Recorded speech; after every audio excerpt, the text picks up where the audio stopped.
with an absolutely lethal shot. Seconds, this shot from Kaydop will absolutely seal the deal for Gale Force. They will have just a brutal kickoff here for Kaydop. Hopefully, Kaydop will take the shot, gets the double tap off the post. Poor Mystic and Net can do nothing but watch. What a shot here from Kaydop. Kaydop's done it. What a finish by Kaydop. That is one of the best shots I have ever seen.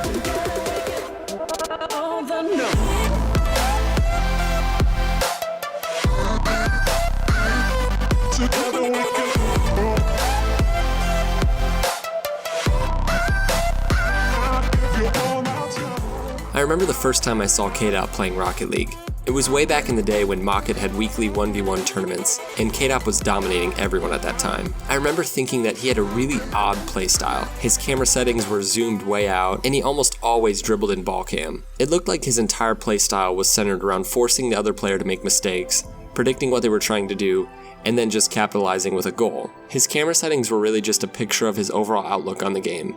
He didn't feel the need to conform to what people think is best. He knew what he needed to do to beat people, and it worked for him. Though his camera settings may be more conventional now, I really don't think that Kaydop's overall mentality has changed that much.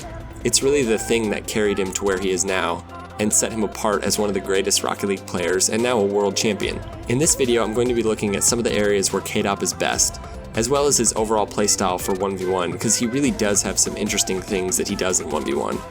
I'm also going to talk about things like decision making and team play, and some other stuff as well.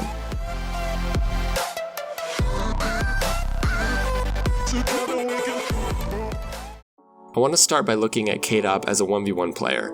The first thing I want to point out is Kaydop's ability to hit powerful, accurate shots from the midfield. This is actually a really great skill to have for 1v1. The problem is most of us are so used to playing 2s and 3s, where these types of shots rarely end in goals. But in 1s, if your opponent turns even slightly in the wrong direction as you're shooting, or they go for boost, or maybe they just don't have hardly any boost, this type of shot can actually be deadly.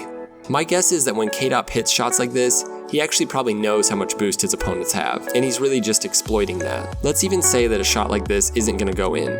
It's still incredibly useful. Your opponent is forced to make an awkward save, giving you time to go steal his or her boost, so that you can keep pressuring. A lot of times saving shots like this means hitting it right back in front of the net anyway, so you could probably just go hit it in. Here's what I'm getting at. You don't need every single shot to be this perfectly placed, unsavable rocket. Just putting shots on target wears down on your opponent, so practice getting more accurate on these long shots. They're actually super useful for 1v1. One way to get more accurate at hitting shots like this is to learn how to do air roll shots. My first video I ever made was actually on this, so if you want you can go check that out if you're interested. It's pretty terrible, so you might also get a good laugh as well. Basically, air rolling your car slightly can give you that extra bit of precision, to be able to hit shots with more power and accuracy. I'll put a link in the description to a training pack that I made that you guys can use to get better at this. Another important skill to have for 1s is being able to dribble in ball cam. Yes, your main dribble plays should probably be done in car cam. It's really difficult to get that perfect flick or power shot in ball cam, but oftentimes you can see more in ball cam, and you can usually see over the ball to know what your opponent is doing. Kaydop was the first player to do this consistently, but now lots of players are choosing to do at least some of their dribbling in ball cam. This isn't something you have to do, it's just another one of those skills that you may want to have available when you need it. One of the things that Kaydop likes to use to his advantage in 1s is his air game. Obviously you don't want to be playing from the air too much in 1s. I'll talk about this in a little bit. It is really important to be able to just hit solid aerial shots though. A lot of times I wait too long to go for an aerial shot, or I just let the other player hit it. It's so important to play with confidence in 1s. If you're scared about an aerial shot because you know you have nobody behind you, you're probably not going to hit a very good shot. So when you do decide to go for a shot like that, make it count and just go all in. You can't halfway hit it and you can't play it safe. You just have to go up and hit it hard and hit it well. Kaydop is also an incredibly patient player. He's amazing at waiting to challenge until it's the perfect time, and when he does challenge, it's always done meaningfully. It just seems like he's always in complete control. When I watch other people play 1s, it seems like they're just kind of flying all over the place. Kaydop looks more like he's playing chess or something. This could really be said of any great 1v1 player, but staying grounded is really important. When playing the ball in the corners, Kaydop rarely leaves the ground. He does lots of fake challenges and he uses his drift to move around and keep his opponent guessing. And then when they give him an opening, that's when he challenges. Okay, enough about 1v1. I know a lot of you don't even play ones. As my brother says, it's a very lonely playlist. As you probably already know by now, Gale Force Esports just absolutely dominated the RLCS World Championship, sweeping Method in the finals. Just saying, I kind of called it. I think that Gale Force is going to win. In threes, Kaydop is a very different player. Kaydop probably should have been given the MVP. Regardless, he's a really important part of their team. In threes, Kaydop is a very different player. Though he still plays very calculated and his playstyle is centered around predicting his opponent, he's actually much more aggressive. I want to look at some of the things that make him unique and just kind of explain what makes him one of the best players in the world. Decision making could be the main thing that separates good players from great players. Maybe you're one of those people who kind of rushes in too fast when you should be faking a challenge and turning back on defense. Or maybe you're like me and you default to letting the other player hit the ball and you give up your pressure when you probably should be challenging. One thing Kaydop likes to do is force the other team to make quick saves in front of their goal. He's that player that's always there, challenging in front of the goal with very little fear for what could happen. I've said this before, but I find myself hesitating a lot when one of my teammates makes a pass into the middle. I will say that recently I've started to get a lot better at this. Yeah, sometimes the challenge will go horribly wrong and the ball will roll all the way down into your net. But most of the time, if your rotations are at least decent and you focus on making a really solid challenge, you'll at least keep the ball in your opponent's half. My point is, don't worry about what could happen. Worry about your shot. Try to get as good of a challenge or as good of a shot as you possibly can. It's really important to have that one player on your team that just isn't afraid to go for shots, because a lot of times good passes into the middle will draw out some or even all of the defenders, and you really need someone there trying to keep the ball in their half. Awareness is one of those things that mainly comes with time. I will say this though, the first step to becoming more aware is to be aware of your need to be aware. I know this is kind of weird. It's actually really easy to just put in hours and hours and play tons and tons of games and never realize how important this is. Honestly, it may be the thing that keeps you in the lower ranks. Let me show you some examples of how Kaydop plays with awareness. The first thing you need to be able to do is read your opponent.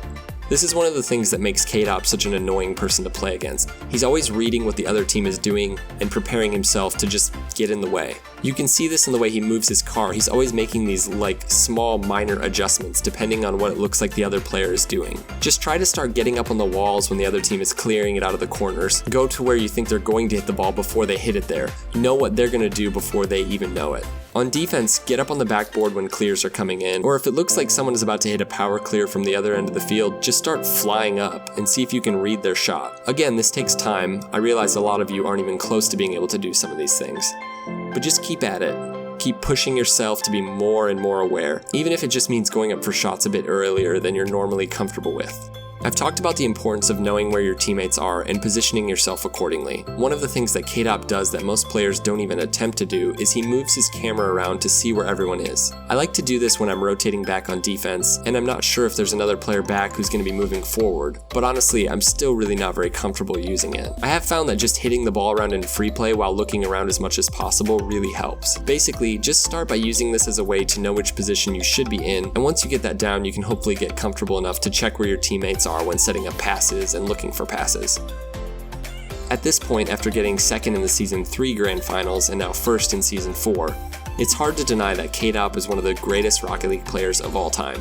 I want you to think for a second about how frustrating it is when you lose, even just one game in Ranked.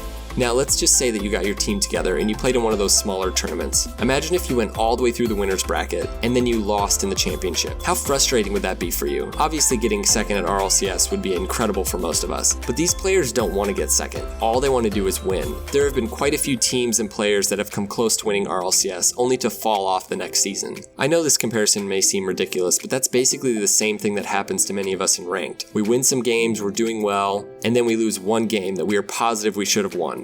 One of those games that feels like you're working the whole time, only to lose. You keep playing, and often you keep losing, until you've lost like 8 games in a row and went down an entire rank. Why does this happen? It's pretty simple really. Frustration and anger hinder you from thinking clearly and making good decisions. There's a bunch of ways to minimize these emotions so that you can come back strong and hopefully get your rank back. The first thing you can do is just stop playing for a bit. Go make some food, watch somebody else play Rocket League, do something to take your mind off your losing streak, and it really should only take a few minutes to sort of reset yourself. Now, if you're like me, you just want to keep playing, which isn't the best thing to do, but whatever. What you need to do is try to refocus. Force yourself to forget your rank, forget those games, forget how much you're sucking, and focus on one thing. Maybe it's rotating better, giving your teammates more space. Maybe it's playing faster or with more intention. Whatever it may be, forget about your rank and really just play to improve. If you make that your focus, the ranks will come with it. Alright, I hope you guys found this one helpful. Be sure to let me know if you have any players that you'd like me to cover. Until next time, peace out.